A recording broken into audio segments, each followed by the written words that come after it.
Hi everyone, my name is Camilla and today I'll be showing you a video that I filmed quite a while back, but I hadn't been uploading or editing as regularly, but I stumbled upon it on my computer. I was like, hey, why not upload this? It is my review of A Darker Shade of Magic, which was such a good book. So today I'm going to be talking to you about why I love A Darker Shade of Magic by V. Schwab. So the story is about this guy named Kel. He can use magic, specifically blood magic. He is one of the very few people who can use this blood magic to travel through parallel universes, and specifically parallel Londons. There's 4 of them. There's Grey London, Red London, White London, and Black London. He basically delivers messages in between the royalty in the different Londons, and then on the side he's also a smuggler, because you're not supposed to take anything from one London to the next because that's against the rules, but of course he breaks the rules because the people who do know that there are more Londons out there, they're curious about them. He stumbles upon this very dangerous item,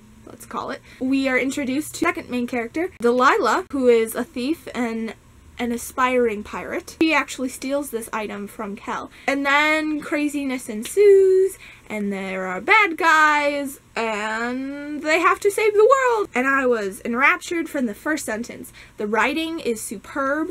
It has amazing descriptions and not just tells you what's going on, but it describes the worlds, and the different Londons are very distinct. It gives you not just like sight, but smell and feel and touch. At the beginning, Delilah doesn't know that there are more than one Londons because she's from Grey London. And then Kel tells her that there are more than one Londons. She's like, yes, I'm going on this adventure whether I'm going to die or not. And we discover each different London through her eyes with the help of Kel. Good storytelling has to give you enough detail and baseline and boundaries basically for the world, but if they give you too many and too much detail, then you're just overwhelmed and it doesn't leave anything to your imagination.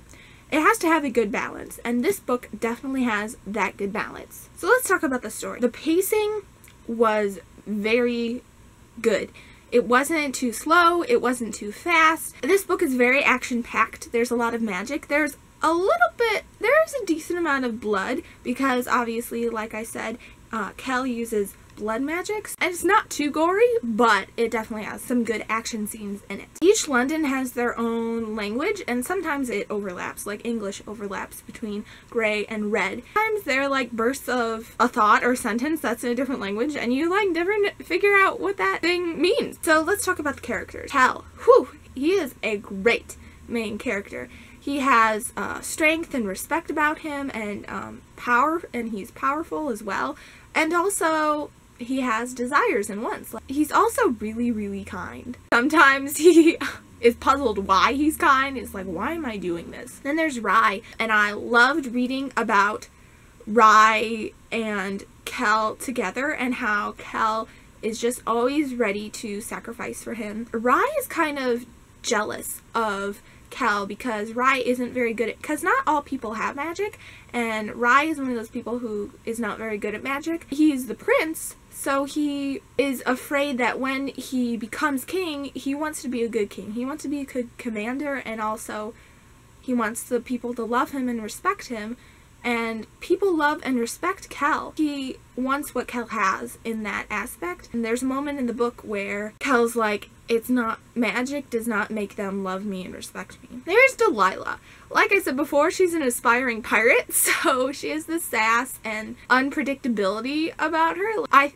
always thought that I knew what she was gonna do, but then I was like, oh, okay. She always surprised me in what she did and said. And then there's Holland. Holland is another magician who can use blood magic and can travel in between the different Londons, but he is from White London. So all in all, I gave this book 5 out of 5 stars. I am so excited to read the next one. So if you haven't read this book, I recommend go checking it out. So if you've read this book, tell me what your favorite part of this book was. My favorite part was Kel's coat. And from the very first sentence, you know that his coat's gonna be pretty darn cool. If I could have any magical item, excluding Harry Potter world of course, I would pick Kel's coat. It's reversible, but an infinite amount of times. So there's like secret pockets. Sometimes Kel loses sides to it, and it also fits to the person who's wearing it, because when he lends it to Delilah, she's wearing it and it like fits her perfectly. So it's just magical and cool and awesome. Alright everyone, thank you so much for watching, and I hope you have a fantastic day. As always, like, comment, subscribe, share, all that fun jazz. And all of me and Anna's social media things are in the down bar, so you can go check them out. We have Goodreads, Twitter, Instagram, stuff like that. Bye!